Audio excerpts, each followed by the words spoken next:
মানে আমার সাথে অন্যায় হলে আমি সেটার প্রতিবাদ করতে জানি না।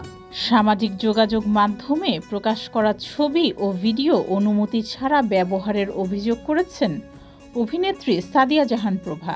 ফেসবুক পেজ থেকে এক ভিডিওতে অভিনেত্রী প্রভা অভিযোগ করেন, একটি প্রতিষ্ঠান কোনো অনুমতি ছাড়াই তার ব্যক্তিগত ছবি ও ভিডিও ব্যবহার করছে। আমার তো আসলে এই প্রচারণার দরকার নেই। এসব ছবি প্রতিষ্ঠানটি তাদের বিজ্ঞাপন প্রচারের কাজে লাগাচ্ছে বলে দাবি করেন প্রভা। প্রভা প্রতিষ্ঠানের নাম উল্লেখ করে বলেন, প্রতিষ্ঠানটি থেকে তিনি কোনো আর্থিক সার্ভিস নেননি, তাদের সঙ্গে কোনো ধরনের সম্পর্কও নেই। ঘুরতে গেলে প্রভা নিজের টাকাতেই ঘুরতে যান।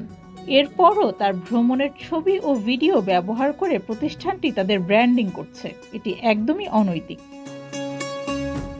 ছোট পর্দার আলোচিত অভিনেত্রী সাদিয়া জাহান প্রভা 1.5 যুগেরও বেশি সময় ধরে কাজ করছেন শোবিজ ইন্ডাস্ট্রিতে। এই সময়ের মধ্যে অভিনয় গুণে ইন্ডাস্ট্রিতে শক্ত অবস্থানে জায়গা করে নিয়েছেন। একই সঙ্গে প্রশংসিত হয়েছেন দর্শক মহলে। 2005 সালে মডেলিংয়ের মাধ্যমে অভিনয় জগতে পা রাখেন প্রভা। অভিনয়ের পাশাপাশি নিজেকে একজন মেকআপ আর্টিস্ট হিসেবেও গড়ে তুলেছেন এই অভিনেত্রী। ডেস্ক রিপোর্ট, যুগের চিন্তা।